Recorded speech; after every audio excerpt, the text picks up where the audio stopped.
students more choices for their elective courses.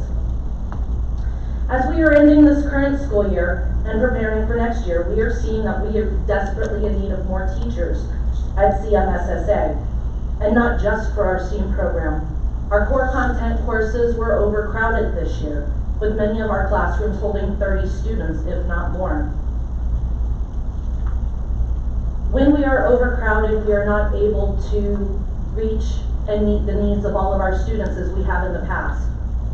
That's what we're here for, is to make sure that our students are the best coming out of Kenyatia. Our STEAM courses are also struggling because of high numbers of student class sizes. We have 4 teachers that cover our 6th grade STEAM classes in 2 courses. And there are 2 teachers that cover our 8th grade STEAM classes. Unfortunately, we only have 1 teacher that covers the entire 7th grade courses. There is that teacher who has this year approximately 219 students in her course. That equated to approximately 29 students in each one of her class periods. Students ranged from just up above the autism level all the way up to GT, and she had no assistance in those classes to help her.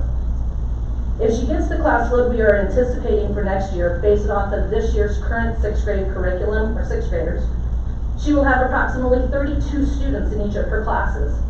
According to pt.2, we should have no more than 20 to 24 students in each one of our classes.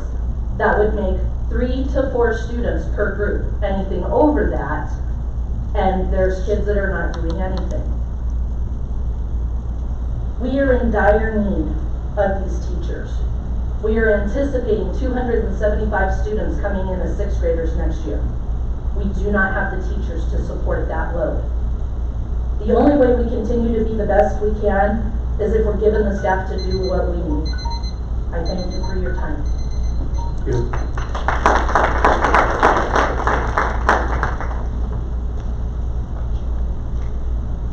Our second speaker is Oscar Troncoso.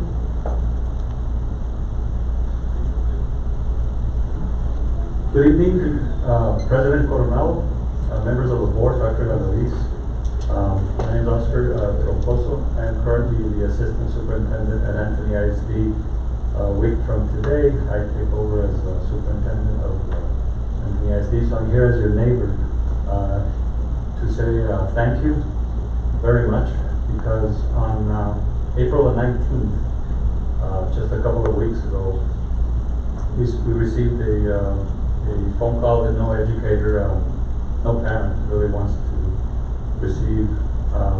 Unfortunately, tragically, one of our 7th grade middle students took their own life, and that was on Good Friday. And so we have a protocol that we have to go through on that Monday, the 22nd. I just want to let you know I called Marta Carrasco, and because I know her as a fellow HR director, and within minutes, Dr. Galaviz called me. And on Monday, we had 3 counselors through what was a very challenging, difficult, and tragic day. As you know, the protocol, not only the students need grieving counseling, but also the employees and the staff. So I just want to say thank you for sending us these 3 angels, Nicole Morales, Maricela Grado, and Nelly Alat. I'm not sure if I pronounced that correct. And for Dr. Galaviz and Marta for acting so quickly, so compassionately on that day. And I think it's very important, because I know sometimes you all don't hear positive stuff, but this is something that was very positive on your behalf. I just want you to know that you have some great, big-hearted employees. I just wanted to thank you all for that publicly.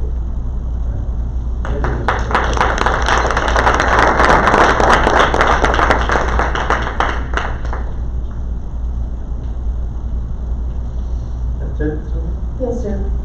Item 4, new business. A, discussion and report regarding current debt and district's bond capability. Capacity. Ms. McCarthy.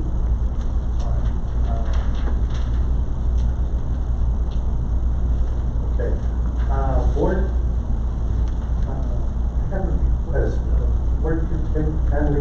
consent agenda item? Yes. Agenda item? Approve the. Right. Hearing no other dissent, Sonia? All right, so item number 6 would be consent agenda. I move to approve the agenda as presented. Right, we have a motion and a second on agenda item 6, the consent agenda. No request to pull any items. Sonia? Yes, sir. Mr. Coronado, Yes. Mr. Bayan, Yes. Mr. Rodriguez, Yes. Mrs. Strauss? Yes. And Mrs. Iglesias? Yes. Motion passes. All right. Now we can go back to the other.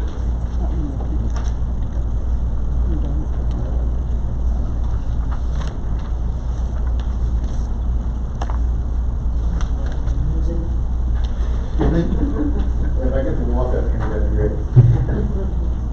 President Coronado, trustees, Dr. Galaviz, it's a pleasure to see you all tonight. If I'm too loud, I'll try to quiet it down. It's a great day to present to you today. I'm excited about what we have to talk about. Sonia, can you read it into? Yes, sir. A discussion and report regarding current debt and district's bond capacity.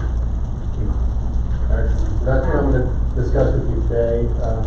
Hopefully you have a copy of the presentation in front of you. Just want to give you some high-level points regarding the district's overall INS debt.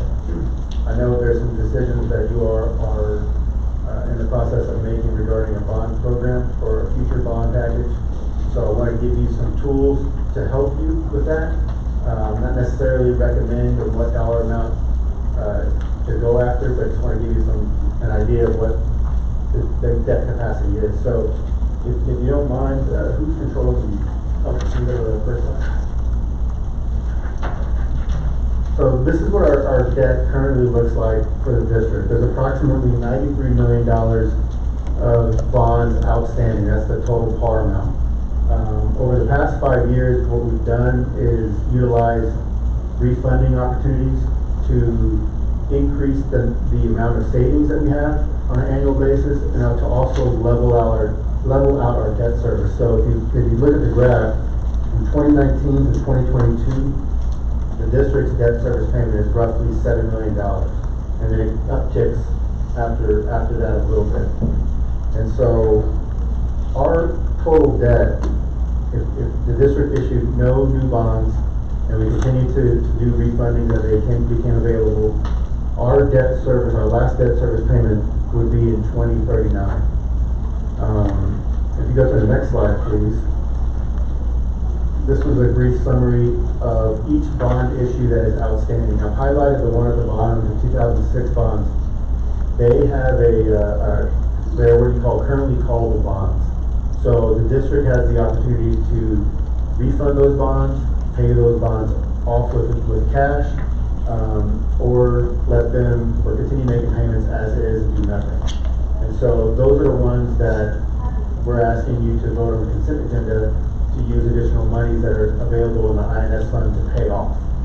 And so here let me just give you a little background on that. So when we came up with a plan to level out our debt service payments to $7 million, we did a couple of things. We set that mark, and then we also set the tax rate at 36 cents. I believe in 2013, the last time the district went out for a bond election, they reached out to their voters and said, we may have to increase your INS tax rate to 42 cents. And so the district has been able to manage that bond program, issue all the debt, build the new schools, and stay at 36 cents. So we're 6 cents under what we requested from the voters. And even though we're staying at 36 cents moving forward, as property values continue to increase, that will generate additional revenue on the INS side. And so that is why we have an extra $955,000 to pay off bonds. Think about it as we're just making an extra mortgage payment, paying down our principal. So that's what we're doing there. Next slide, please. And really what that does is it eliminates $955,000 of principal debt and about $103,000 of interest payments over the next 3 years. And so combined, you're looking at a reduction of about $1,050,000. And so that's what we're doing, coming in August the 15th. Next slide, please.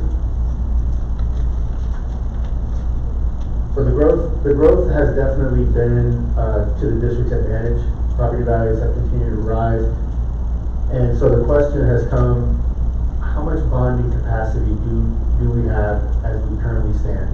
And so I wanted to just show you two scenarios, not necessarily providing you a recommendation of what to borrow. I just want to give you an idea of what you can borrow, and two different scenarios. So, and this is also taking into account issuing all the bonds at once.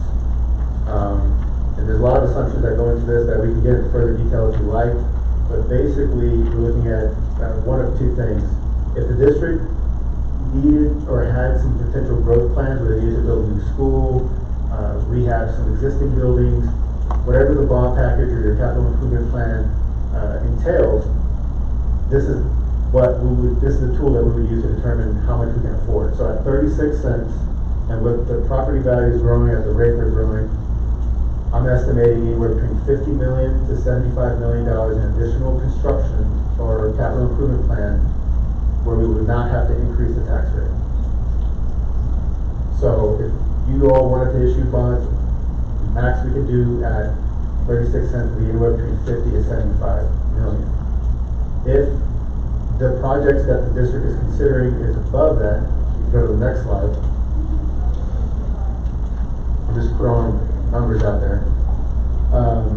The district does have the ability to raise its INS tax rate to a maximum of 50 cents.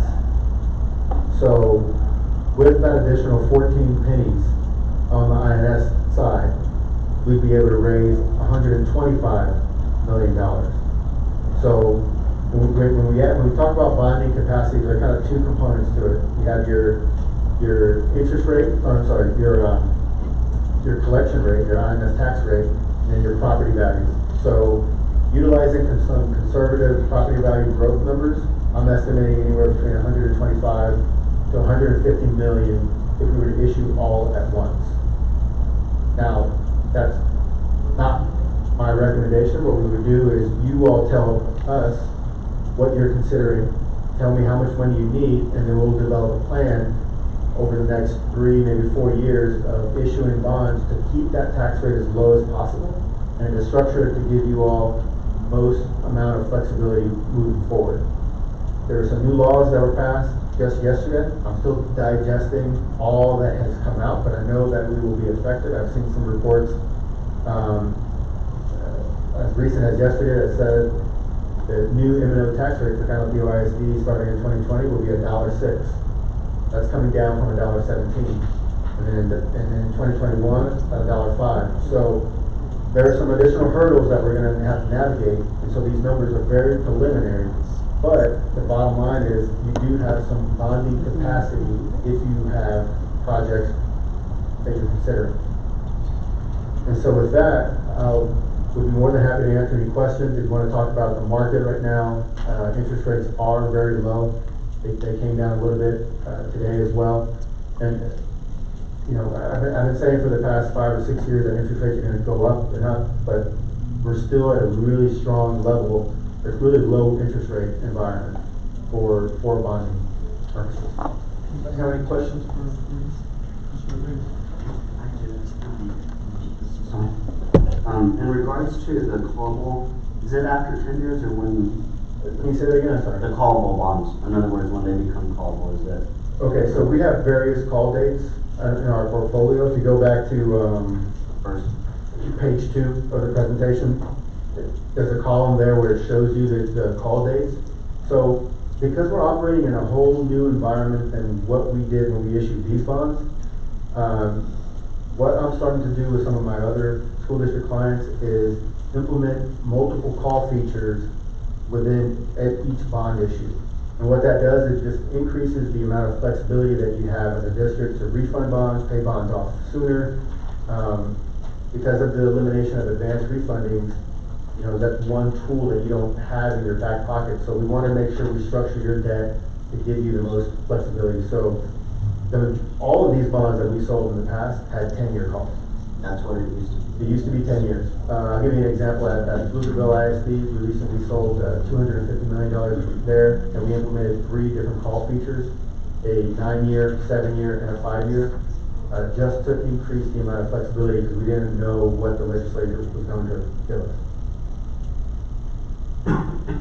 So right now you're proposing call the 2006, right? So those 2006 bonds had a call date of 2016.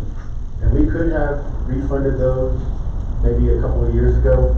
But they didn't provide enough savings, enough juice to justify the cost of issuance for that. This is actually the best use of your money to pay down the bonds using your cash. It's just the cheapest way to do it, and it's gonna save you the most. The other question I had in regards to current legislation that has passed, there was a cap. Is that just on the M&O, or does that also affect the INS in regards to? So it's my understanding that, that's a good question. It's my understanding that the INS side is still capped at 50 cents. I am still digesting, like I said, all the information, but I believe the cap on the M&O side has been lifted, but your rate has been compressed. And I believe that there is a limitation on how much you can increase your tax rate on an annual basis, and then you'd have to go out to the voters to do so in excess of, I think it's 3.5% or 2.5%. So there are some limitations and hurdles that we're going to have to navigate moving forward as we still try to understand this new law. And I guess in regards to the amount, you're saying 50, 75 at the current rate with no increase? With no increase in the tax rate. That's assuming some very conservative growth numbers. And the way the new law is written right now, or what my interpretation of it is, they will be using current TAD values for 2019 to set new rates in 2020. So it could possibly help us. We'll have to see those numbers, but I mean, right now I'm estimating about $2.1 billion TAD value. I know there's some more numbers, fresher numbers that have a higher number than that, correct? For the TAD, 2.1 billion? There's several different versions right now. So, I mean, we're estimating 2.1 billion right now. At that current rate, you know, anywhere between 50 to 75 million, I feel comfortable saying that we could do without increasing the tax rate. I guess the other question I have in regards to bonding capacity and the current levels, that could ultimately change within different scenarios depending on what staff's recommendation. Absolutely, absolutely. So I guess that would be a different discussion in regards to the amount. Don't want to get in that, but I guess, can you explain how that could happen? We've done it in the past. Pretty much explain in regards to staggering it to actually have a certain amount. Right, so let's just say hypothetically we were looking at raising $50 million. We would prioritize your projects. So whether it's a new school first, new football field, you tell us, we prioritize those projects, and some of that may include maintenance, some of it may include buses or technology.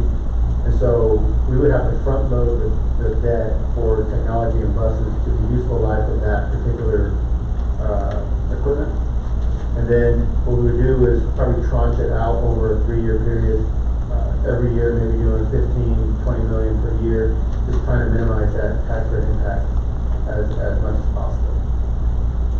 And we have been using 25-year debt in the past. We do have the ability to go up to 30 years, but that would be definitely a board decision. We would show you different options for you to, different options for you to choose from. On the record, Ms. Brigham has arrived at 6:14. Did I answer your question, Mr. Rodriguez? And, Alright, somebody else? well, I'm gonna be so fast.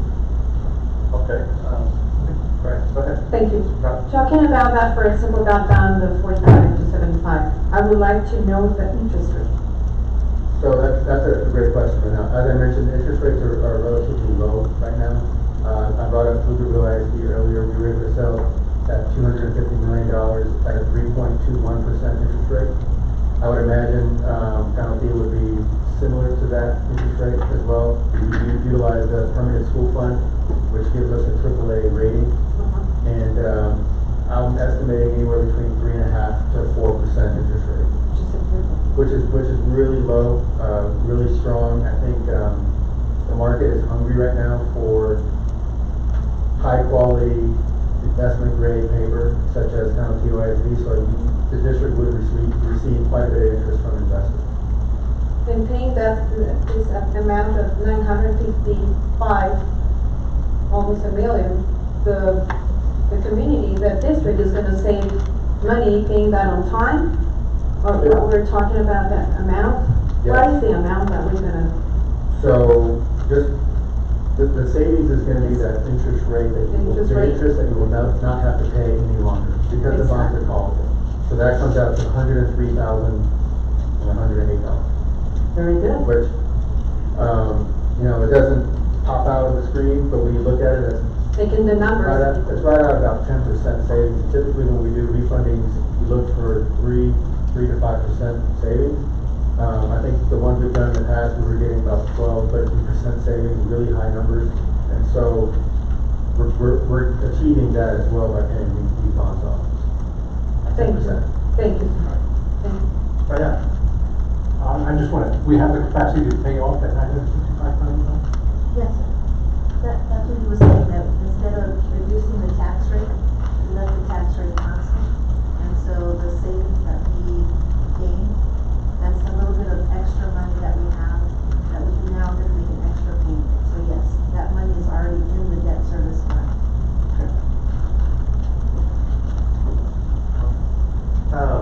So I guess, anybody else have any questions, Ms. Brigham? Yeah, one question. You mentioned that, Bloomington, that's who, AAA rating? They utilize the permanent school fund as well, they are AAA. And just like you will be AAA as well. That's all. All right. Anybody else? Okay. Well, I guess that does make sense, to pay it down since, the interest rate on that one we're paying off is 4.2.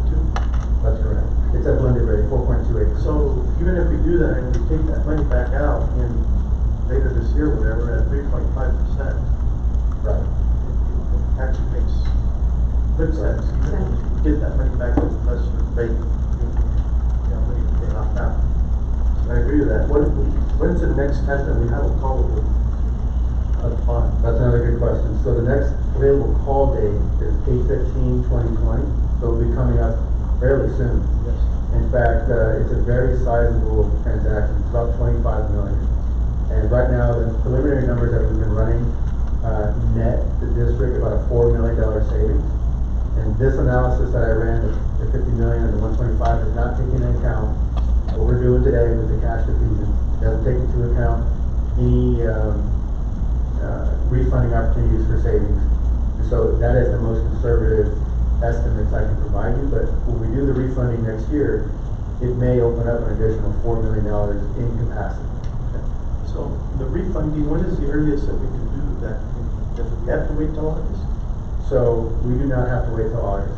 In fact, we have been kicking around some different options. There's an opportunity called a forward refunding where we could price the bonds, let's say today, to lock in the interest rate. If we collectively think that interest rates are gonna stay where they're at, and maybe for next year, then we may wanna wait, but if we collectively think interest rates may go up, and we wanna lock it in as of right now, we have the ability to do so.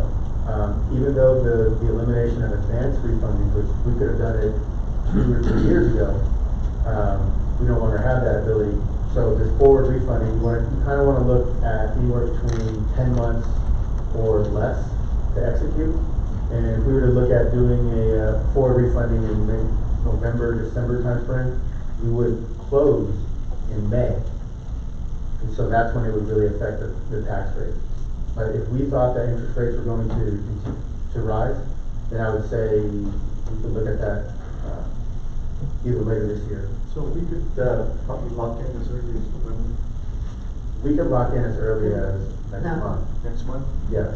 Yeah, but do we really have that, foresight about You know, what the? that's the interest rates $1 million are gonna do question. next August?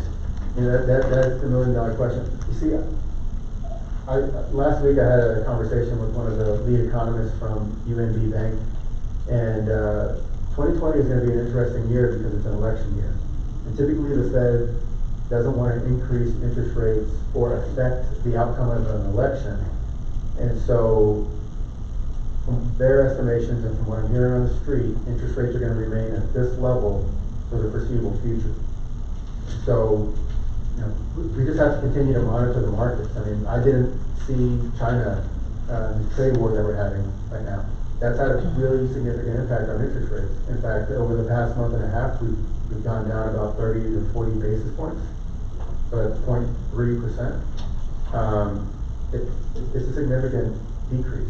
So I'm not exactly sure what will happen, you know, later this year, but locking in your interest rate today, we have to look at that cost, because it does come at a cost. If the cost is minimal, let's just say it's 4 or 5 basis points, then we may want to consider that and just lock it in. But if the cost is anywhere between 20 to 30 basis points, it may be too rich. So I would say once we get into the fall, we'll take a look at this refunding. If you know, we may come back to you in the fall time and say, and ask for us to do that refunding.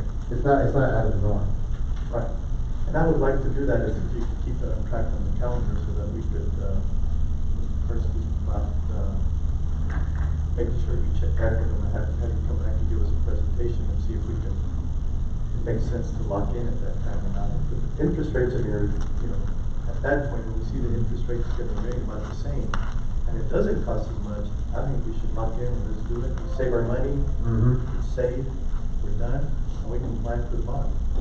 Exactly. So that, you know, what you all decide on the bond will impact this decision as well. Absolutely. Yes. Ms. Brickman? Thank you. You have alluded a couple people to a bond. Have you talked about that yet? No, he's talking to us about bonding capacity and Thank you. refunding, and we're gonna plan for The question you issuance answered. of bond. He's telling us what and how to be, you know, what we need to plan for. The Our question goal you is to had, take sir. some of our bonds Right, out, you so- had a question, sir, that, said that if we wait until August, what would we wait till August for? Are we looking at, Oh, that's what my question was. he was discussing, is recommending that the district pay off one of the bonds. We have $955,000 5,000, right? in additional M&O funds, I mean, not M&O, INS funds, to be able to pay that off and save us approximately a little over $100,000 in interest. Huh? No, the savings in interest is about 100 and some odd thousand. 100,000. But we'd be paying off about 955, right? That's correct. You answered my question, sir. Thank you very much. And it makes sense because that. No, it does. I didn't That, understand your that question. bond is at 4.2 or 4.25. If, when I was talking to Mr. Mineta about is that if we do that and we end up going out for a bond anyways next year or whatever, we're basically replacing that money, so why would we spend it if we're replacing it? Because we're gonna get the new money at a cheaper rate. Now that makes perfect sense right there. Okay. Thank you. Yes. So, yeah, I think we should do that and take a look at it. And in terms of the facilities, needs, I think we also need to, take a look at that. And, I guess if we haven't, we need to maybe update our 5-year plan. Board, we need to probably set something in the future because the rating agencies are gonna be looking at us to see if we've done that or not. And that's gonna make an impact on their Great rating idea. with respect to ours. So that's one thing we need to get on top of doing is our 5-year plan, facilities and everything else. So I think it's time that we start preparing to do that. And maybe this summer might be a good time to, right before we come back to school, we have something like that. And maybe have like a board, retreat. We used to have one of those at cruises or whatever, and talk about nothing but goals and new facilities, planning, all that stuff. where, we can't say, oh, we gotta go somewhere here, no, we're there for the whole day for that purpose. I think that's an excellent idea, you know, because it's very complicated. You just made it so much easy, that one question I just asked you, but the question I had asked, you know, like, I think that would be an excellent idea, sir, just so we can all be on the same foot Right. and listen to stuff, absolutely. And the 5-year plan is a necessity. Yeah, and we are gonna have some needs, we know that, we're gonna need to plan for, that's a separate discussion we can have, with do a ninth grade center, career tech building, those issues, we need to really plan, and what we're gonna do about Reyes and another school. So we've got some issues to deal with respect to the planning on our facilities, so I think this summer will be the time to start. So, all right, anybody have any other questions? What I would recommend, and I think under policy is the authority to start developing that committee, and then have, staff seek out committee members and then go from there, and let them work on the plan and then come and present it to us, and we can have that discussion. Yeah, I think we should probably, the board should consider doing that, and maybe for the next, we have a still standing BAC committee, don't we? Yes, sir. Yes, But not very many members left, right? Is that correct? I would recommend more of, that's a bond accountability committee, this would be like I would also recommend that the board go through a workshop on a committee bond, finishing in 2006, 2011 bond. It should be some reflection on the board on how to run a proper bond program. I like that. Transparency and accountability to the community. Yeah. Absolutely. Absolutely. So I think we need to do that and plan to do another BAC. And plan to do that. So we can put that on the next agenda. Where is it? All right. And then of course, plan for something that we bring this our facilities needs and getting that right plan. The only thing I would recommend to the board to lock in the rates by week. I'd rather just lock in the rates. That way it's done in a way that I just think 2020 is going to be Volatile? Oh, very, colorful. and Good word. so I'd rather just take control of what we have control of. That'd be my recommendation. That might be something we can look at. I don't know if the board wants Mr. Here to come back next month and tell us how things are We'll be looking. back.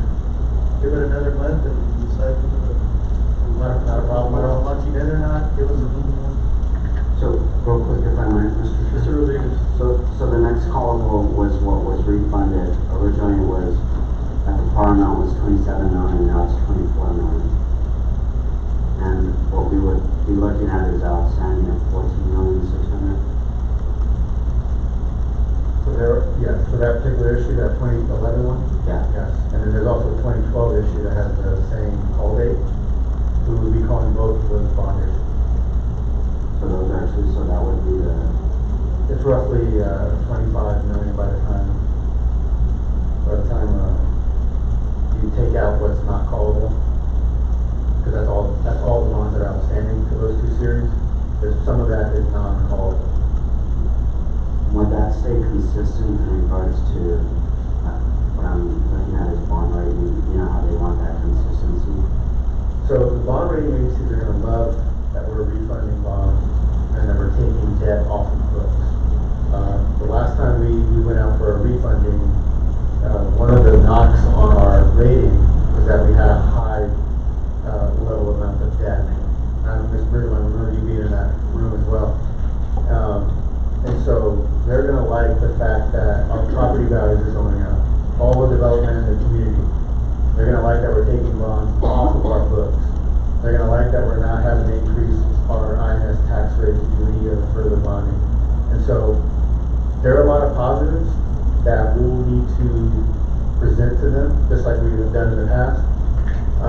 I don't want to guarantee a bond rating increase, but we're gonna. But I'm hoping you are. We are going to request that they take a hard look.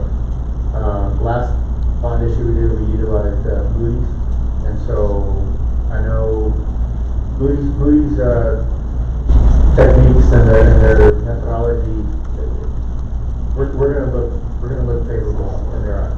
And so, and the growth of the fund balance, that's a great, that's another thing that we had in our rating, was utilization of our fund balance. Growth. We would address that with that lens. I'm sorry, I can't hear you. We would address part of that with that land sale going back in there. Yeah, To increase that? yeah. And I believe over the past couple of years, we've added money to the, We've added money every year. is it 2 years or 3 years? I want to say 4 years, but. 4 years running, so Well, that's significant. yeah, we shouldn't get ahead of ourselves too much on that, because if the city comes back that they're ready to do the project in CMS, we're gonna have to use money for that. Wastewater, Oh, the lift station? yes, Yes. Oh, okay. so, That's like a but million. what we're putting in is the fund balance anyways, but we still have that in the back. Right? Yes, that money's gonna be committed this year, Right, so it's set aside. it will, okay. But either way, it still will, So next month, I'll come back, present you with a couple of options, and then, you all let me know. yeah, one other question that I have, if we do the refunding and lock the, let's say we lock the rates in the next 2 months. Yeah. We put the date of May, right? May is 2020. We would have to do it then. That's when we will close. The very first Yes, option closed. that's the very first option. Okay, next question is, what happens and when would our payment be if we don't refund? We would maintain the August? August 15th pay date. Right. And one of the, I see where you're going with this. Well, Yes. We'll have some money left. there's everything. And one of the things we're also looking at is changing our principal payment date back to 2/15 as opposed to 8/15. Right. It just helps Ms. Parsky with her budgeting and her the flow of funds into the IMS. And that's fine, because that's if the earliest we can do that, we're gonna do days, but that's like the close as soon as, bring it back and I want to close as soon as possible. Because, So we would lock when we price the bond, right. but we wouldn't close. No, but I was just saying, Right. because that saves us. And you would already know that you're saving Yes. $4 million. Yep. Exactly. Understood? Okay, any questions? All right. Yeah. Thank you very much. Good news. Excellent. Thank you. Thank you very much. Thank you. You had Austin for us.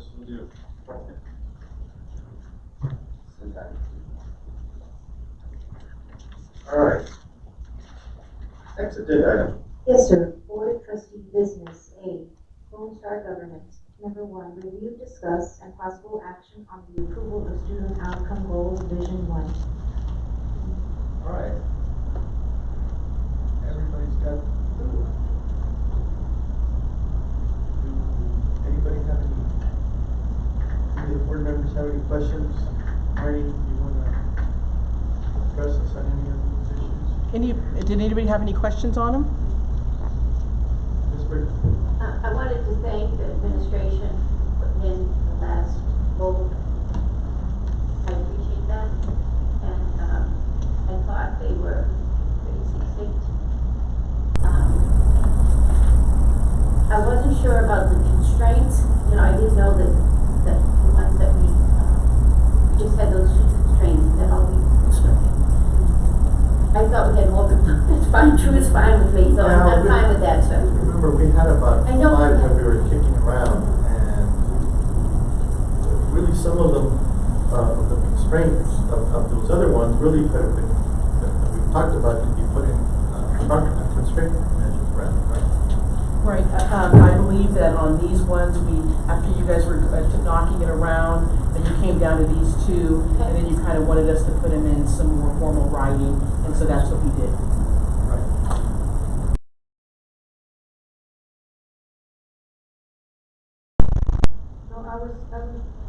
No, yes, I was reading, I was reading those, And I'm also so happy because you addressed something about algebra as well.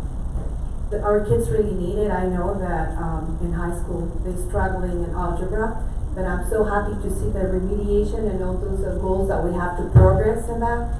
Thank you very much, and I know you're reading and writing as well, so it's coming. So thank you because you guys are working so hard in this, and this is for the benefit of our students. And I don't want to see my students stop over there because we don't do our job. So thank you very much for that. Thank you, board, because we come here, we're responsible to take our training along with the staff here that we work and incorporating together to get for the best interest of our students. Thank you very much. So, is there any timeline in that we said in algebra? If you will look, you'll see the annual targets on school year, for that one school year. They go up 3%. I think we're gonna go up, yes, 3%. So to 26%, and then 29%, and then 32%. 32%. And this would be in master level. Master's level. There you go. Thank you very much. Thank you, sir. Sure, thank you, Mr. Anybody else? I have a question about the yearly targets, the annual targets at 3%. Do you think that that's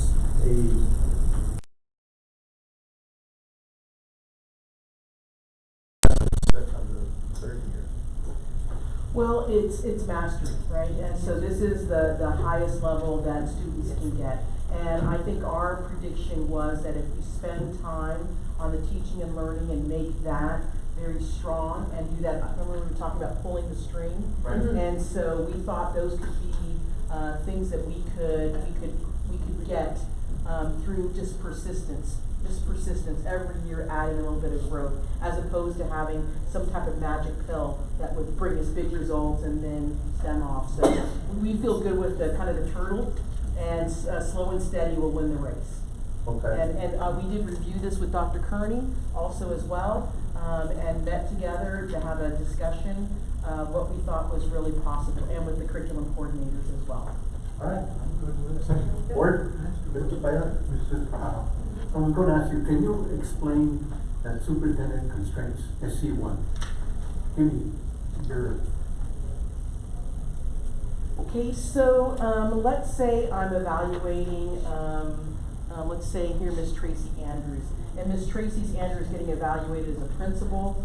I cannot give her a proficient rating to say, you know what, you are good principal, Miss Tracy Andrews, if her school is a failing school. If she has a school that's a D or an F, then how could I possibly give her an evaluation that says she's proficient? Okay, because I was thinking if expected growth in campus classroom is not, you're talking academic growth. Yes, sir. Okay. Yes, sir. Okay. Any other questions? Guys, I'll entertain a motion. So moved. A second. All right, you have a motion and a second. This agenda item, the LSP. Approving the... Huh? First one, Yes. goals. For the goals. I do have a, if I can, You have a motion in seconds.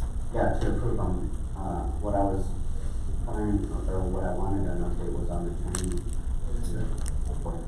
Oh, that We was. can take that up right after. Okay. All right, anybody else? No? Okay, so this is a motion to approve the goals. All right. Sonia? Yes, sir. Ms. Brigham? Yes. Mr. Coronado? Yes. Mr. Bayan? Yes. Mr. Rodriguez? Yes. Mrs. Trout? Yes. And Mrs. Iglesias? Yes. Motion passes. Now I'll entertain a motion for the constraints. So moved. And I second? All right, we have a motion and a second on the approval of the superintendent constraints. Sonia? Yes, sir. Ms. Brigham? Yes. Mr. Coronado? Yes. Mr. Bayan? Yes. Mr. Rodriguez? Yes. Ms. Trout? Yes. And Mrs. Iglesias? Yes. Motion passes. Now, we can still on the LSG training. Don't really have an agenda for that. For the date, we can't discuss that. You want to set dates, but these were just to approve the governance, we've already done that. Right. Oh, there's training There's training. July lined up for 5th to July. 6th. Yeah, I just wanted to ask the board, I'm not gonna take action on it, though, right? No. That's fine. So unfortunately, there's training July 6th. Even in Round Rock, the train with payments has backed out. It is nation's holiday, birthday. Yeah, We have some board members that are, so, and is, David sticking? yeah, they use the state. So, Can we send them a request? I should, I'll send Dr. Radio. Yeah, But really their board, it's their board, not the superintendent. yeah, but can we ask that, can you, the board, that there are some issues? We'll just wait till the next opportunity. I just wanna make sure that we get those dates. Yeah, everybody has committed to attend, it's just July 5th and 6th. Is there a problem? Or when there's other, Yeah, most people are traveling right now. and if we have to go out or whatever. I'll find out when Round Rock is. Yeah, maybe we can get a date that we can do. Alright. Thank you. Yeah. Okay, thank you. Next agenda item, sorry. Yes, sir. B, discussion of possible action regarding the appointment of the delegate assembly representative and alternate.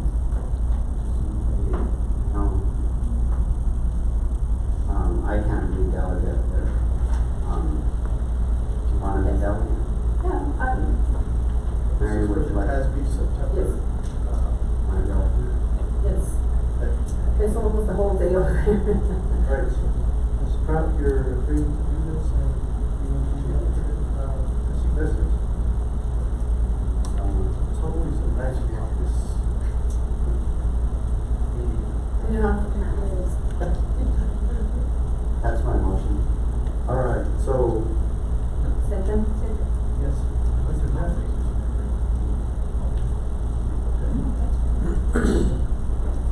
Okay, all right.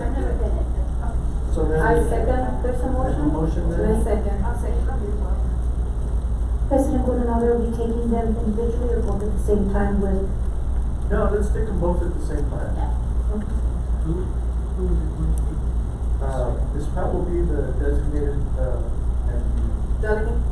delegate, and Ms. Brigham will be the alternate. Right, so we have a motion and a second. Yes, sir. Yes, All right, Sonia? Ms. Brigham? Yes. Mr. Coronado? Yes. Mr. Payan? Yes. Mr. Rodriguez? Yes. Mrs. Trout? Yes. And Mrs. Iglesias? Yes. Motion passes. Next agenda item. Item C, discussion of possible action regarding the job description and posting for audit executive director. Okay. Now, we're going to be posting for this soon, so, Where's Velasco?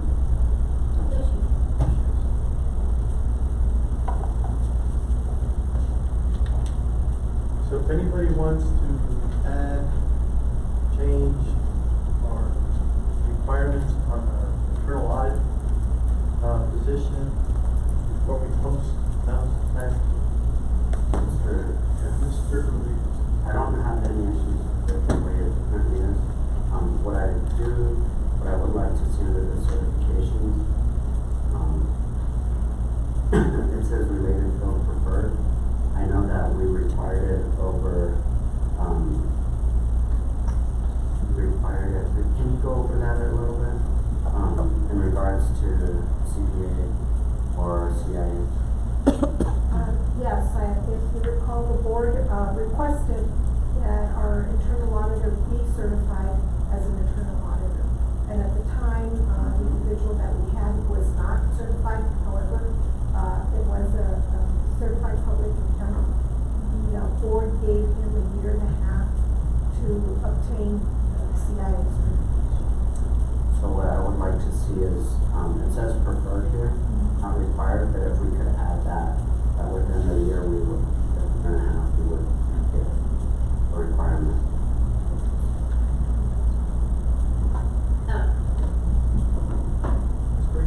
I agree with what Mr. Rodriguez says, so you're saying that within, if the highest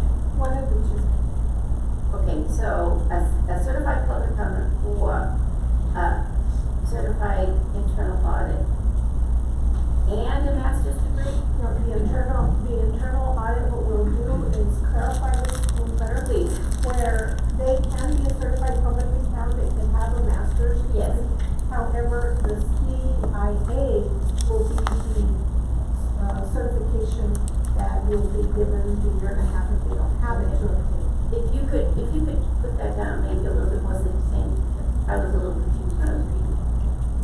So we can make the master's degree required, and then CPA or the CIA preferred, and then required after a year and a half. What I see is in here is that the or is only for either the certified internal audit certification or a master's degree, That's not the CPA, right? It's CPA, the CIA, You have to have a Or is it either one of those? It could be, the credentials are, it's requiring a bachelor's degree with a major in accounting, finance, business, and or managed. And then, certified public accountant, they could have the master's degree. I don't know why. Some of the candidates that we've interviewed in the past have had, any combination of these credentials. Okay. My suggestion would be that we require it to be a CPA and then require it to have the internal audit certification within a year. You're 18. Priority to CPA. Yes, CPA, and internal audit, we can give them time to get it, that would be requirement. Have the master's degree in business, I don't know how that's really gonna, to me, I'd rather have it be a CPA and have the certification.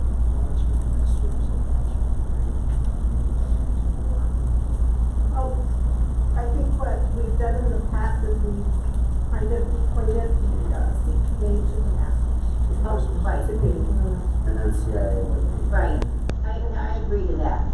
If, you know, that's what I mean, so maybe that. So did you want it to say CPA or master's? I would say CPA first because when you get a CPA, you're actually certified, part of what you're tested on is the audit function, as well as the business. For internal audit, there's that specific internal For audit internal audit. certification. Yes, So, right. yes, there is a difference in the CPA, CIA. Right. But, you know, of course, it is a benefit to have it. Yeah, and that, I mean, I prefer that than necessarily just a master. That doesn't really get you any auditing, does it? Well, you've got, folks that have the master degree.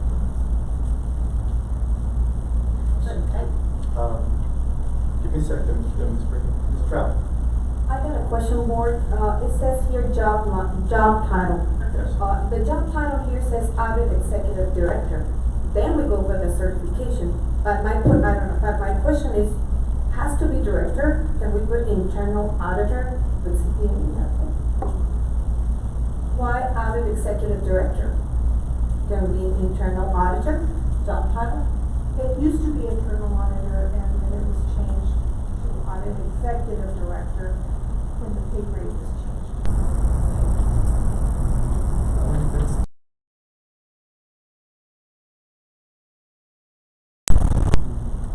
And then a CPA, yes ma'am, go ahead. Dovetailing on what Ms. Trout was saying. I'm wondering, do we have to have an APA? What? A pay grade Oh. APA? So, and what you were saying right now, Mr. Coronado made a lot of sense. Because you said CPA. And, you know, I stand where you do. You know, if they have the certifications and the experience, I think that outweighs personally math, especially in this field, it's a very technical field. So, I'm wondering, I don't know, I mean, APA, Ms. Carrasco, is an executive director, is that correct? That's correct. And AP7 is a director? That's correct. Okay. Now, That is this, when we have the director of finance. right. Now, this position, Mr. Coronado, reports to the board. So it doesn't have to be, my colloquialism, it doesn't have to be a pecking order. as far as the directors and executive directors and all that, because that's one of our only employee except for our superintendent. Well, and I think what was meant that is for the future, when we grow more, that, you know, there'd be obviously more individuals in there, like some of the bigger districts have a complete department, right? That's right. The technical thing too is that the auditor should be at the same level as at least the finance. And with regards to That's the correct. same. Yes. That's correct. So That's a good point, that's sir. in regards to organizational behavior, in regards to That's a good point. organization. And that's a good point, Mr. Especially if we're President, requiring the CPA. because that's a seven. And so I agree with that, but what we label them, I don't care. Well, I don't care the label either. Yeah. But I am concerned, not concerned, that's the wrong word, Mr. Mojado, is, you know, I mean, I know we can't put 7 or 8 based on credentials, I know that. But, I don't know, I was just thinking if we do put the word auditor in there, you know, internal auditor, then I would think it's much more equitable to make it 7, which is the director level, which is what the director of The name doesn't.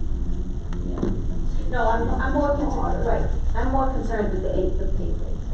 And it's not that I'm gonna have angst over it, I'm going for whatever the board would wanna go with.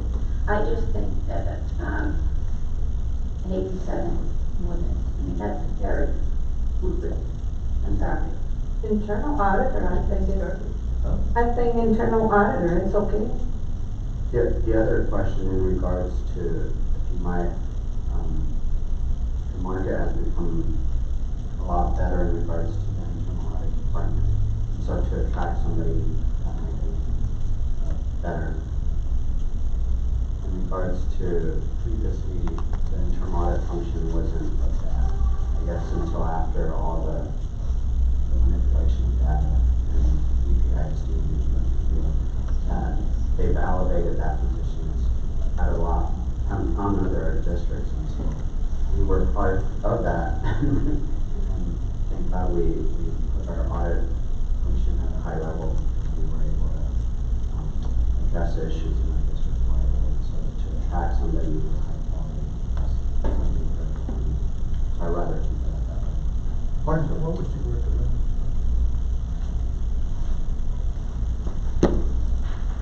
This is a board position, I know that at one time, we did have the position as an executive director in the finance area, and so we had equated to that. Currently, we do have a director, and, I would think that based on that, our current finance director has a CPA. So I think that it would be fair to place it in.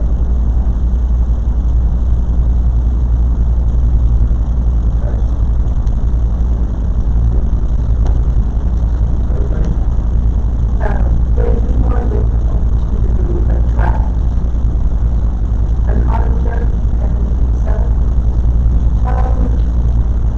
I think either one, the APA starts roughly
have a CPA or just 2 of those 3?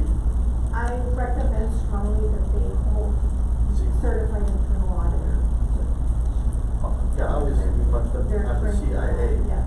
but what about Do they CPA? have, people that have the CIA in both counties?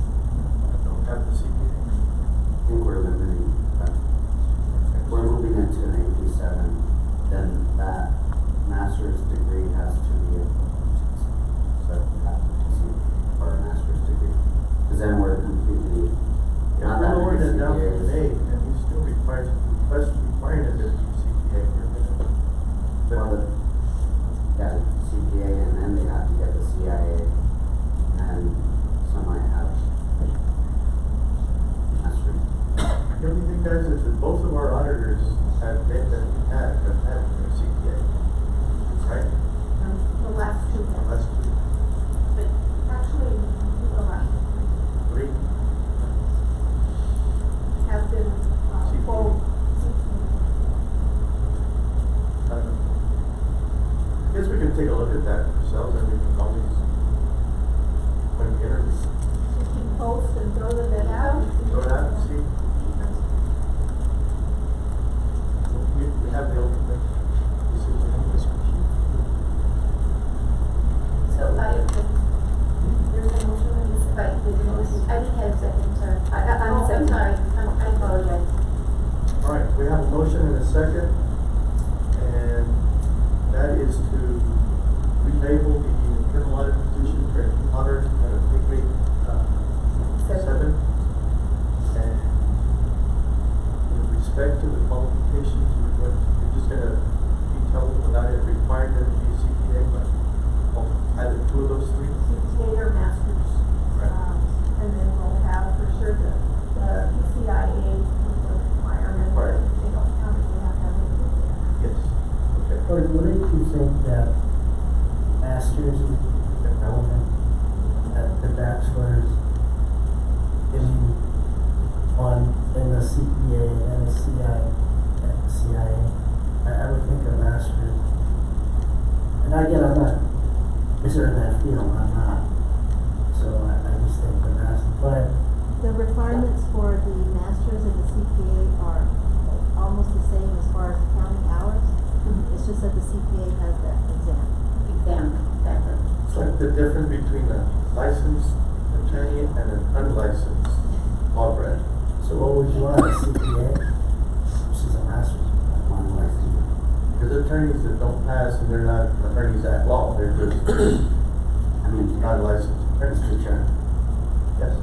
the issue here is the amount of CPAs in El Paso in regards to their preference of coming to work in public sector comparison. I mean, it just limits, you would want the CPA as a requirement.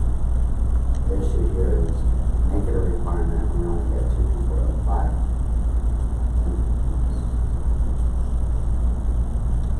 Well, I think we should throw the net out, like we said. Require either CPA or masters, but also they require CIA, or don't have it within a year to get it. Right. The CPA or the master's. Well, I think they should have one of the 2. Yeah, one of the 2, CPA or master's preferred.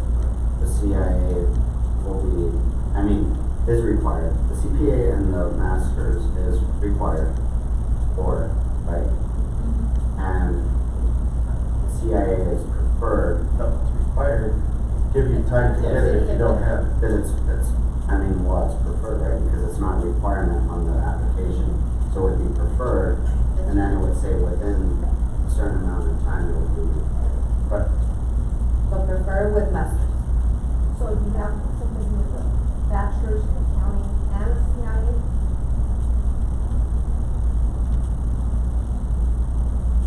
And we can obviously take a look. I mean, it's a high level. Yes. Nothing like, okay. So the certifications that Yes. we're gonna look at. Okay. Yes. So the motion was, right, stated? Okay, Yes, please. okay, thank you. we, change the job title to internal auditor at a pay grade 7. 87. And I second, I seconded already, right? Ms. Freeman. Yes. Mr. Coronado. Yes. Mr. Payan. Yes. Mr. Rodriguez. Yes. Mrs. Trout. Yes. And Mrs. Iglesias. Yes. Motion passes. Thank you, Mark. No post. Thank you, good about this. Thank you.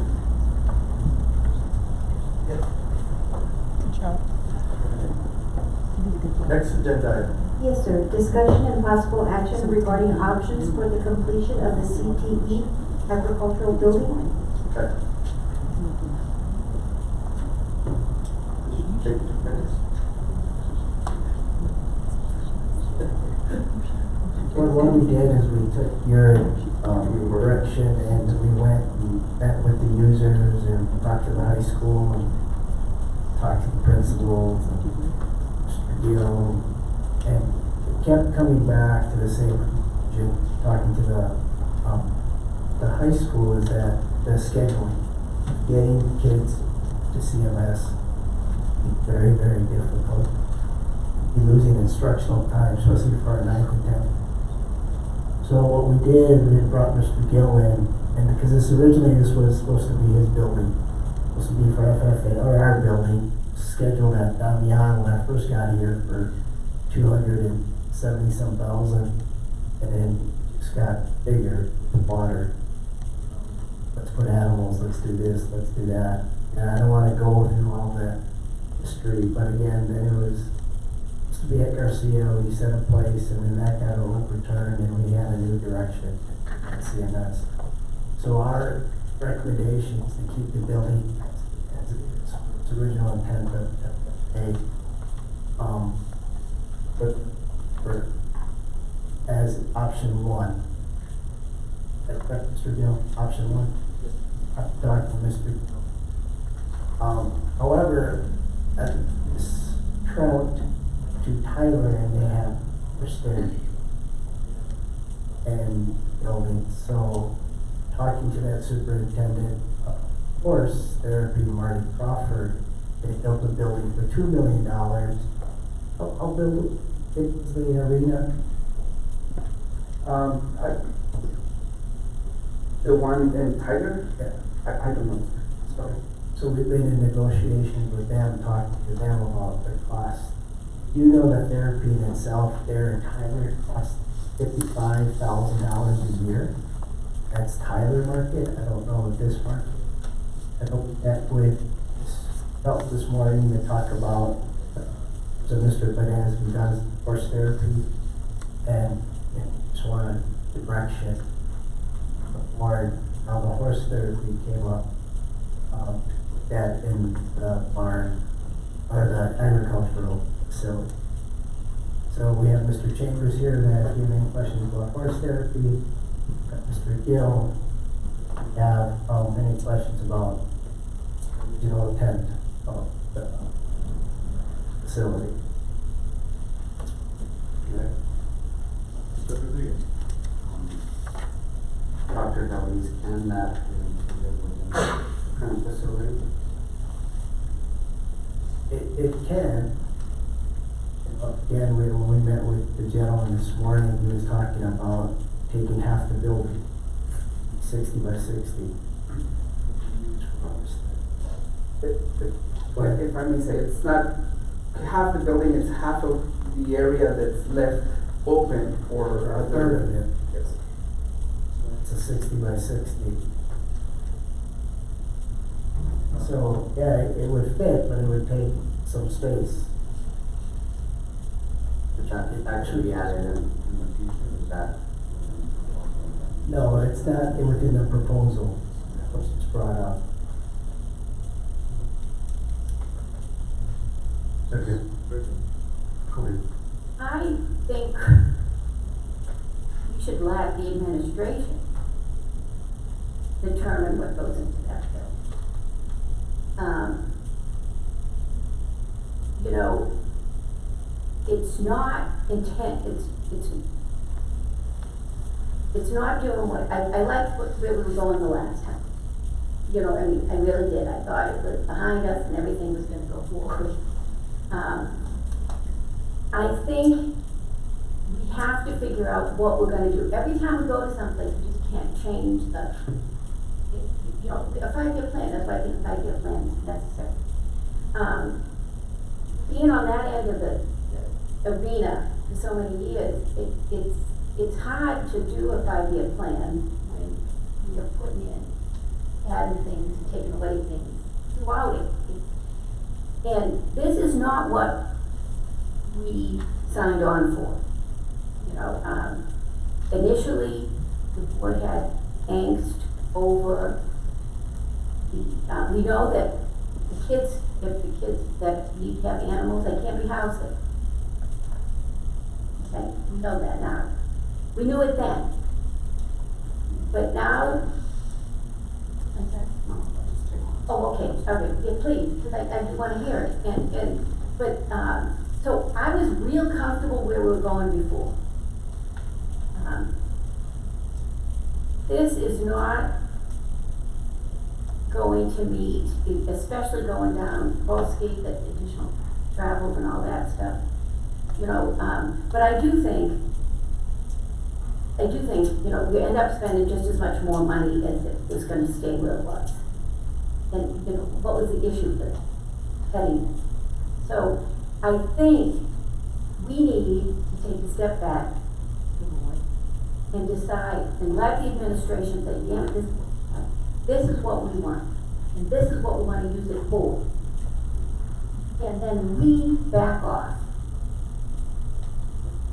Because, you know, I've been, you know, and that's all. I think it was really great that when we had, that we were talking about last time, that maybe we could use it for different facilities, use it for different things.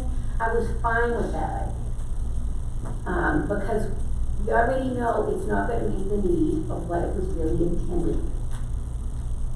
And, you know, you said you're going to be looking at some facilities, in June. And we talked about a bond issue, you know, with the gentleman that came in. So I think we need to find out if the facility, now I don't know what happened to last month to this month, because I was on board totally. Took me a long time to get this, but I was there. And then to switch it now, it's the same thing, but I was accused of doing prior. It's putting in stuff that we didn't, you know, both had in the cost. So that was my, Mr. Clement. All right, just a second, Ms. Carroll. Mr. Clement. You know, the history of this has been start one place, okay, for whatever reason. My view is this is an FFA program. This is an FFA building.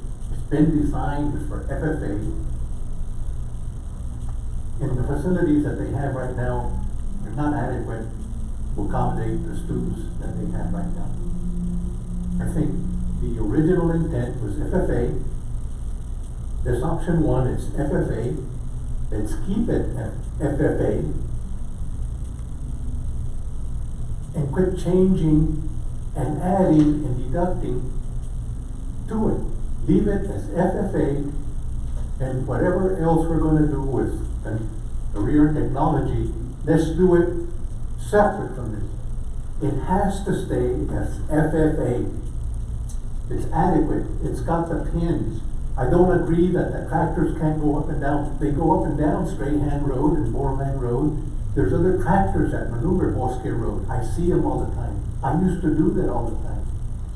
The tractors can maneuver up Bosque Road. I don't accept that argument that tractors can't go up and down Bosque Road. I would move right now, leave it at FFA, just like it's designed, finish it up, let it move in there, and let's move on from here. Then we talk. Are you done, Mr. Pan? You know, and because I just want to finish my argument. Because, you know, it started as FFA, let's leave it as FFA. Because if we add, deduct, change, we're never going to get it done. If we want to add, and you know, I understand your intent. If we want to do this other projects, Let's bring them on separate from this. Keep it as FFA and let's move on, folks. My motion, leave it at FFA, option one. Is that what it is? Well, we're not calling it either option 1 or 2. We don't want to show any preference. Okay, but I want to show on preference. FFA, let's leave it at FFA. Let me talk, please, let me give okay. Okay, Ms. Pratt. Okay. No one says nothing about FFA that is not gonna be possible or not. I'm totally agree with that. But also I agree that we would like to use that, the therapeutic horsemanship. Has to do nothing with that. I talked to Mr. Gills, he goes hand by hand, and we serve the kids with special needs. We also just need 60 by 60, 6 or 10 inches of sand, and that's it. We have the instructor, and we will serve. How many students will we serve in special education, sir?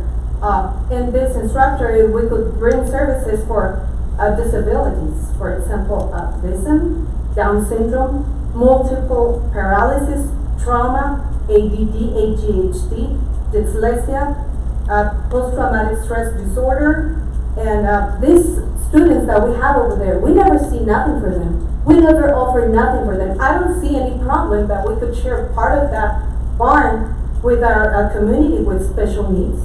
We never think about them. What's wrong with that?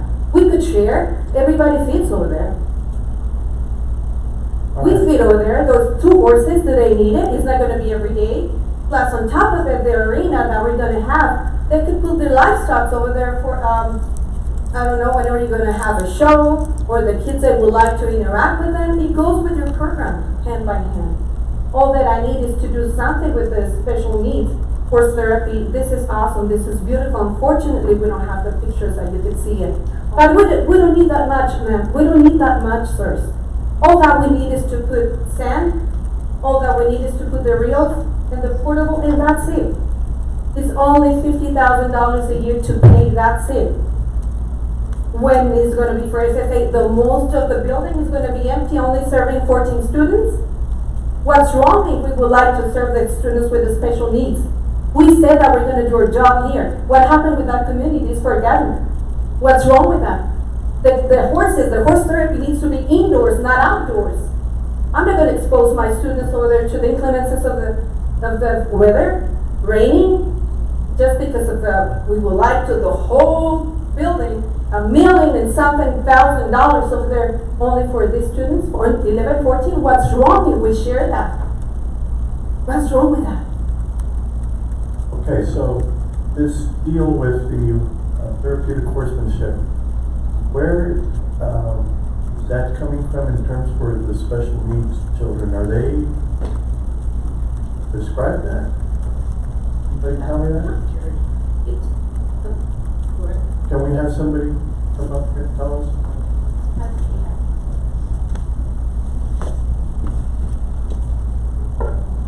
The therapy is just like a lot of other therapies around the country. We have speech therapy, music therapy, physical therapy, etc. So there are many school districts that do each type. There are vendors out there. There are 5 around this area. Yes, according to our research, we started researching this last week, so we don't have a really full picture of all the costs are and so on. But it seems to be a legitimate therapy that helps students, especially those with autism. We have 72 of those students that might be a target population. Okay. Do we have any therapies that are being done for those kids? Not at this, are you talking about horse therapy or? But any other therapy? Well, oh yeah, we have all the other, we have therapies. The only one we don't have at this time would be music therapy, Okay. which is, one of those. Those there are legitimate therapies that Okay. That's great. You said something, and I agree with Mr. Payan of the FFA. However, I am willing to look at more research. Because I know they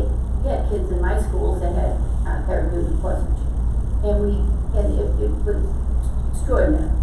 The kids used, and I don't think we ever had to cancel it. It was pretty, you know, I know we did that. So I think a week is not enough time to investigate that. So I think that, yes, I think it could be an option. But I think maybe we need a little bit more research, find out exactly all the costs associated with this.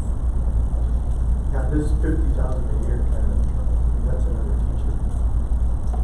But I'd rather to give this preference to my students with special needs. We said it and we prayed the last time that we're gonna increase for the teachers and we're gonna increase for the, and what are we doing for our students? We need to do something for the students. We need to do something for the community of special ed as well. We need to, and this is a service that I don't regret it to pay it. To be honest, if I have it, I will pay it. Because that student and that community is being forgotten from us. And they need to be served, sir. Well, we need to look at what options are, what the target population is, how many will be served. That's a good. I don't think we have that, those numbers yet, and we don't have the. Do we have the numbers, Mr. Chambers? That's opinion. Not at this point.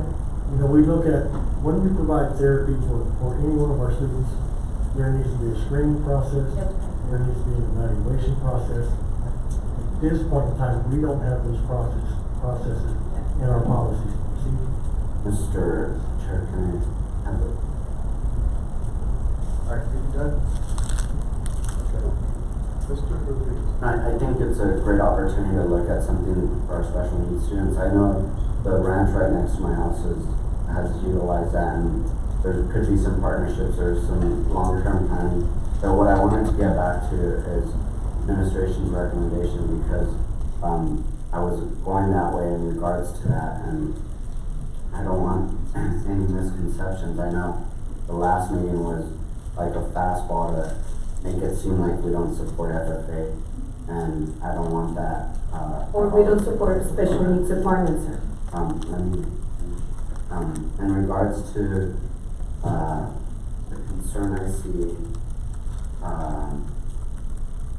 we will be utilizing that existing greenhouse as well? No? What are we gonna do? So that was just a waste of money? Mr. Earls was here. So the other question that I have in regards to developing the plan, because there is some of the other buildings, I guess that could probably go more in the long-term plan, that I would like to see. We're not going to utilize some of these buildings that folks be taken down as well, to provide more room for FFA. Okay. Yep. Okay, Mike, anybody else? Mary, no? Okay, my opinion of this, okay, this, and Mr. Bayan's right, this is FFA. And it's not that we can't do the therapeutic horsemanship, because we have more room available there. Yeah, the thing is, if you allow me, please. Sure. No, I'm talking about the room, let me finish. Will be nice if there's another building, but the thing is the animals, the horses, they cannot go under the small room. Has to be tall room. It's something that has been already thought about. I thought about that situation, I mean, to contemplate it another choice. But this wasn't contemplated for this building. Yeah, but a lot of things are what was contemplated then. I mean, it could be shared with that. I mean, Well, the thing and is the that's- horses, that's- you can have put it that's- inside the small roof. That's the thing, is they need a high. But that's the next place I'm going. Mr. Gill, you want to share this building? Come on up here, Mr. Gill. Yes, Okay. Thank you. I want to stand by my motion. Yes, I second it. I know. There's an, Want me to sit with you, Bill? Sit back up, you want me to sit with you? You hold my hand? Uh-huh. We're here for you, buddy. All right, Mr. Gill. Yes, sir. All right, sir. All right. Does this look like at this point an option to do this therapeutic horsemanship without having any more details? The therapeutic horsemanship is a great idea. We did it before, I've done it before, and Mr. Rodriguez probably remembers when we used to do it in our class and go across to Right. Calvin's place. As for using that building I'm not gonna guesstimate or what that gentleman needs, but that little 60 by 60 is probably not gonna be enough. However, you know, it having a covered roof, to me, doesn't really, I mean, cause there's a piece of property which, I mean, I don't know if you have to visualize it, there's a whole piece of property where there is 6 inches of sand, and there could be some panels put up, and it would not be, I mean, it would be near that, but not under that. Right. The problem with that is, you know, going back to implements and, tractors moving in and out, you know, cows, pigs, chickens and all that, that's kind of fine because they're enclosed and they're captive animals. Horses are different. And I would hate to end up, you know, encroaching on this gentleman's, you know, when he's doing his therapy work and we're trying to move stuff around. Not that it won't, not that they can't be put together, but in the same, under that same roof. Yeah. Okay. Thank you. Anybody else? I mean, the tractors and not everything is gonna be at the same time. It's gonna be at different hours. Of course, they're not gonna be everybody at the same hours. Something that I would like to provide is a very nice program that I don't want to forget those kids. And Ms. Brown, I don't, you know, none of us wanna do that. I think we can take a look at that in our plan when we do our next, Okay. in the 5-year plan. I just think it's too rushed for this, and we need to get this, I think we need to get this done. We need to get this done. And it's designated for FFA. I think that that's one of the things we can bring up in the 5-year plan and our facilities needs. And I agree with you. If this is a viable therapy, we can do it. And, you know, we can do it, let's do it, but that's the plan. Another building. Well, I think in the same area, we're gonna knock down that greenhouse. There's a couple other buildings there. The pens are way on the other side. There's plenty of room. Long term, we can get that done. I just think right now we need to get this building finished. And then nothing for our kids right now for special ed, nothing for them. Well, we'll have to wait until we get that done. I believe there's still partnerships and stuff that we've done in the current branch, and there's stuff where we could start developing that program to grow it into a successful program. But we don't know how long it's gonna take to get something else for special needs. Well, I mean, that's what we're gonna do, is start planning this summer for that, including our career development. I don't want it to seem like we're not doing stuff for our special needs. We're addressing some of that. It's just value added on how we could integrate some of our curriculum in the long term, and we could probably start off with a pilot program to grow that. And if we do look at a long program, probably utilize that whole back to develop a well-rounded program for students. Mr. Rickett. Also, I think we could possibly direct administration to look at, a screening for their listenership. So when we're ready, that we can, you know, right now, it would be, you know, that we could do that. So then we have numbers, we know exactly what we want, it's not that we're not moving forward at all, that we can put that into our plan for the summer, and then we know exactly how many kids that we could, so I would like to start out, we could have, special ed look at the screening, that they do therapeutic relationship, and we could possibly could benefit from that. So have those numbers, so that we could work with that as soon as we can, so we can. Mr. Chair. With that being said, I'll make the motion to approve administration's option for the ban. I think That's always in a Yes. in a work plan, but okay. I'll make the motion if that's okay. So the motion is, I'm sorry, To go with administration's recommendations. For what? The recommendation for what? Option 1, which is administration's recommendation. That's what you're recommending, right? We're showing two options, remember that. We're showing you two options. The board tasked us with bringing you options. What's the I option that you stand by are? that motion, Yeah. keep it at FFA, right there, where, So the options aren't here? What's they're on the, The second one has The second one has- construction Both of them shop. has them. Look at the second one. Option 2 has a construction shop. Yeah, and option one has the wine therapy.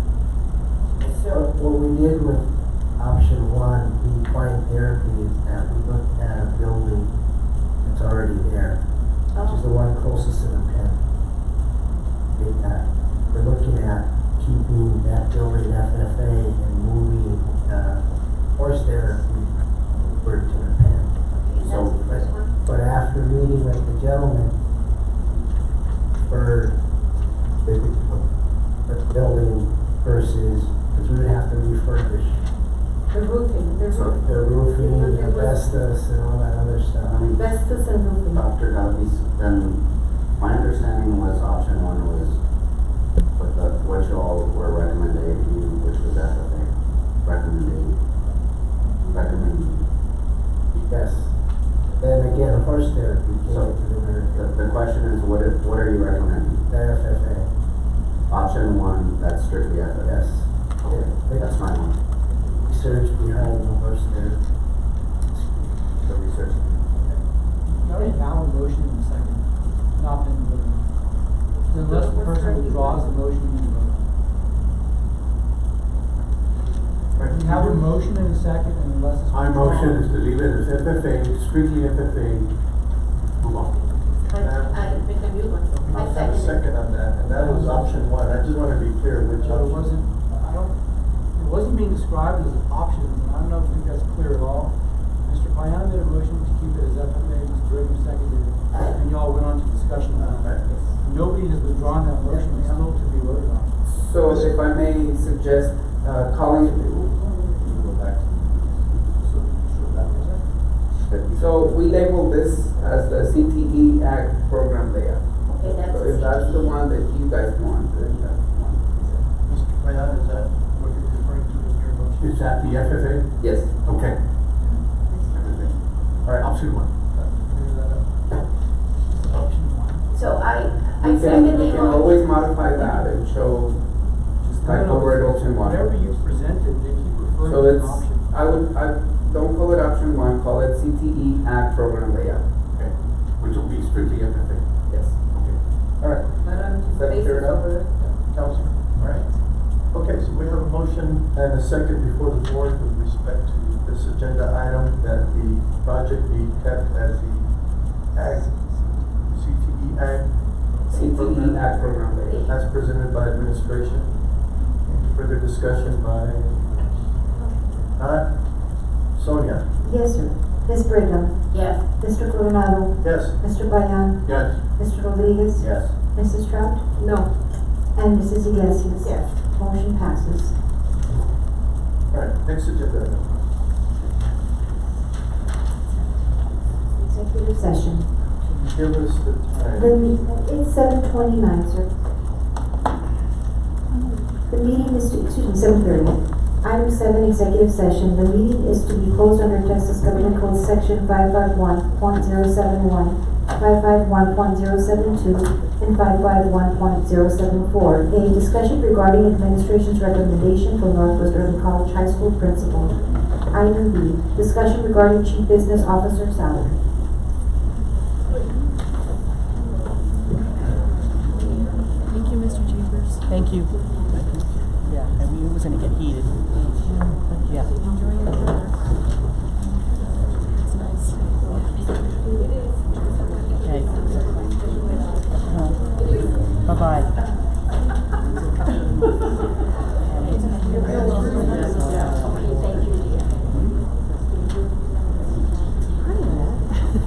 It's so good to see you.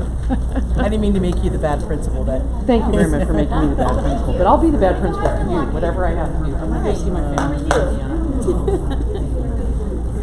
You guys doing okay? Yeah, we're doing all right. We're hanging in there. Yes, I do. Yes, I do. Yes, sir. I have. I'll give it to you. Okay.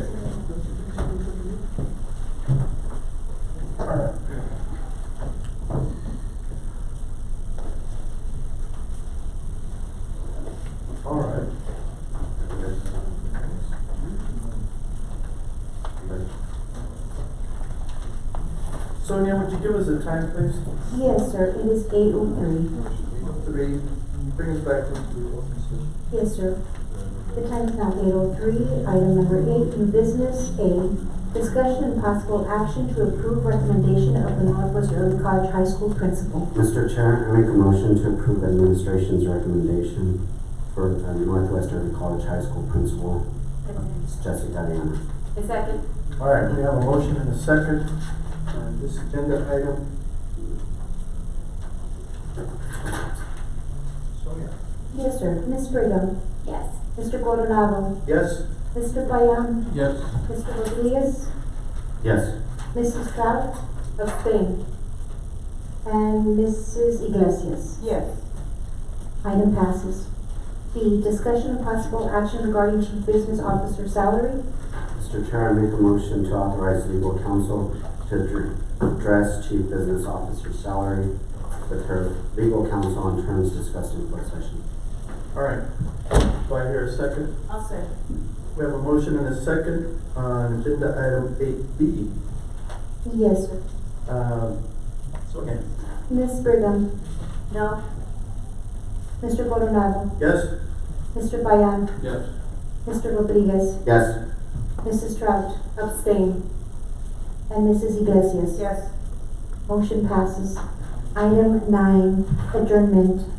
By unanimous consent of the board, we are adjourned. It is 8:05. Thank you. Board President Coronado, the staff administration would like to celebrate birthdays that we missed for the board. If you all don't mind, this cake is for you guys. For the 3 birthdays we missed.